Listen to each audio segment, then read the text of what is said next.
이제 우리가 잘 아는 다락방 강화라고 이제 불려지는 말씀이죠. 근데 도대체 주님께서는 뭘 말씀하기를 원하셨는가? 주님 뭔가를 가르치기를 원하셨습니다. 왜냐하면 지금 이 시츄에이션이 아주 특별하기 때문입니다. 어떤 상황입니까? 주님은 떠나가시고 제자들은 남겨지는 그런 상황입니다. 그럼 제자들이 그냥 남기만 하냐? 물론 뭐 남지만 제자들이 주님을 버리는 상황에 이른다는 것을 주님은 아셨고 그들에게 그것들을 알리십니다.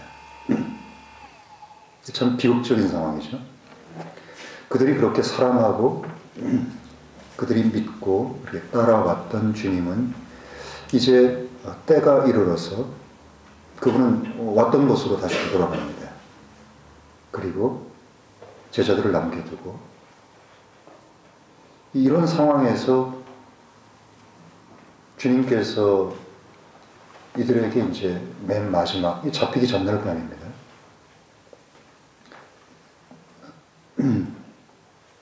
이날이 이제 잡히시는 거죠. 예. 이날 잡히시는 거고 이날이 이제 6월절입니다. 그리고 이 다음날 주님은 처형당하십니다.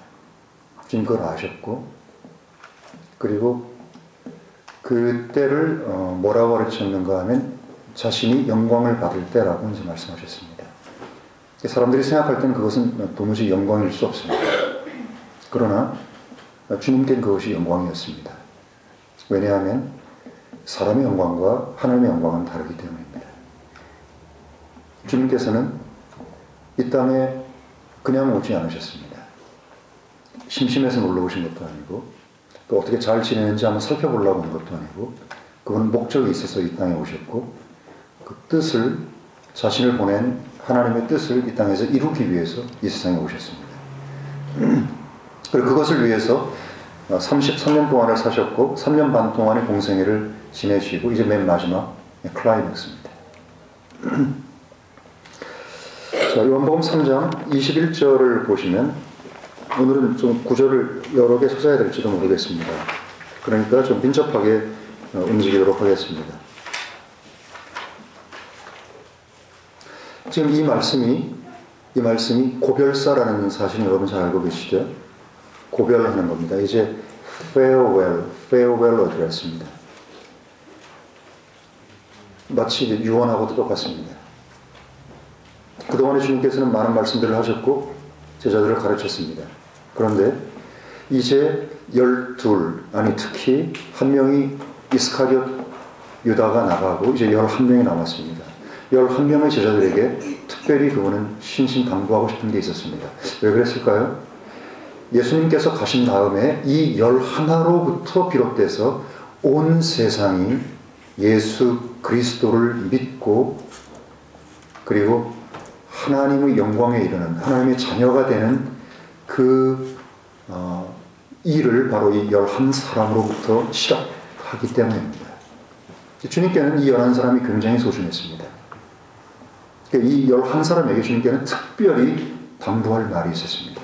이 말씀은 오늘날 우리에게도 동일하게 적용할 수 있습니다.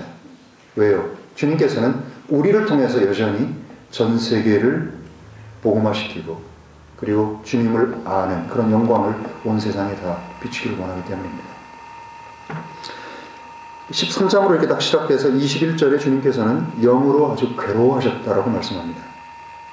13장 21절에 예수님께서 이렇게 말씀하시고 영으로 괴로워하사 증거하여 말씀하시되 내가 진실로 진실로 너희에게 말하노니 너희 중 하나가 나를 배반하여 넘기리라. 아주 쇼킹한 뉴스입니다. 물론 그 이전에도 주님께서는 자신이 어떠한 죽음으로 죽을 것을 얘기하셨고 그리고 자신이 살아나야 될 것도 얘기하셨고 그리고 이렇게 되어야만 하나님의 어린 양으로 오신 자신의 목적이 성취될 것을 설명하셨습니다. 그런데 문제는 뭔가 하면 제자들이 알아듣지 못했다는 것입니다.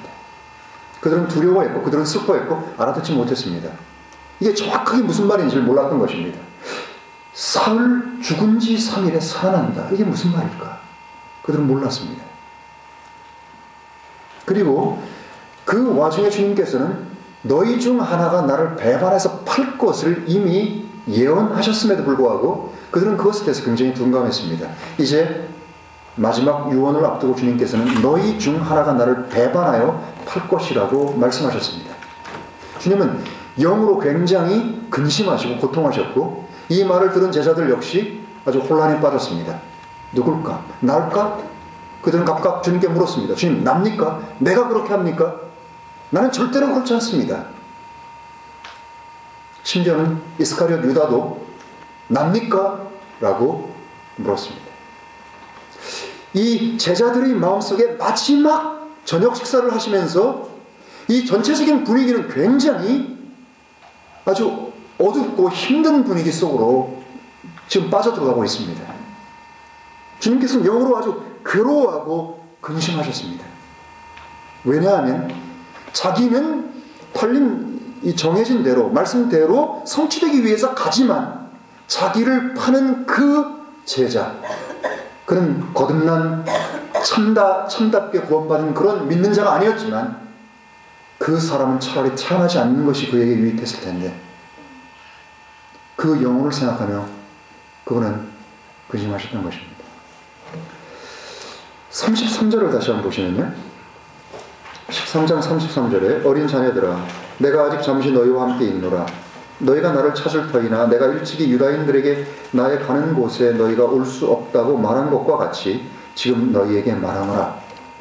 너희는 올 수 없다는 겁니다. 나는 지금 가는데 너희는 나를 따라서 나와 함께 같이 갈 수 없다는 겁니다.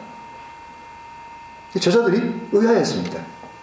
왜 나는 못 가는 것일까? 그것이 어디길래 도대체 나는 못 가는 것일까? 어디를 주님은 가신다는 말인가? 주님은 계속 나를 보내신 아버지께로 내가 돌아간다라고 했는데 그들은 역시 정확하게 아직 깨닫고 있지 못했습니다. 그러자 36절부터 이런 시몬 베드로의 말이 시작됩니다. 36절 시몬 베드로가 말씀드리되 주님 어디로 가시나이까? 예수님께서 대답하시되 내가 가는 곳에 네가 지금은 따라올 수 없으나 후에는 따라오리라. 지금은 따라올 수 없다. 이것이 그들의 마음을 흔들었습니다. 왜 못 따라가는 것일까? 그곳이 어딜까? 37절 베드로가 말씀드리되 주님 어찌하여 제가 지금은 따라갈 수 없나이까? 주를 위하여 제 생명을 내어놓겠나이다 하니 예수님께서 대답하시되 네가 나를 위하여 내 생명을 내어놓겠느냐?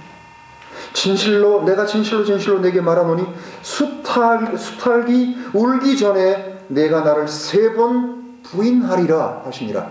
여러분, 베드로는 이들이 아는 것처럼 수제자였습니다. 모르겠어요. 수제자가 무슨 의미에서 수제자인지 모르겠지만, 수제자가 과연 있었는지도 모르겠지만, 항상 예수님 근처에 가장 측근으로 주님이 항상 데리고 다녔던 3명의 사람이 있습니다. 누구였습니까? 베드로, 요한, 야고보. 때때로 안드레를 데리고 다녔습니다.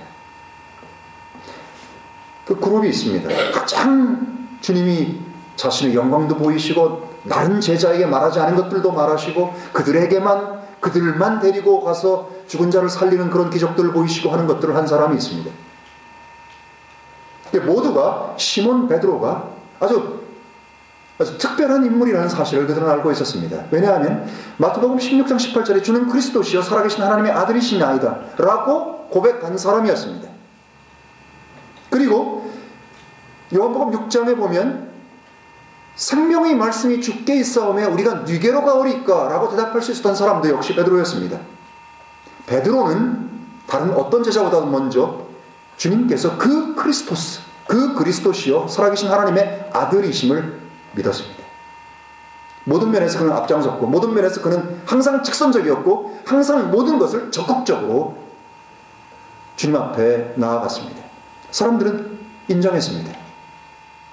그런데 지금 베드로가 내가 목숨을 내놓기까지 주님과 함께 하겠습니다라고 했을 때 주님께서는 네가 나를 부인하리라. 그럼 이 말을 들은 제자들의 심정이 어떻겠습니까? 베드로가 얼마나 황당했겠습니까? 주님께서 예언하시는데 수탉이 울기 전에 네가 3번 나를 부인하리라.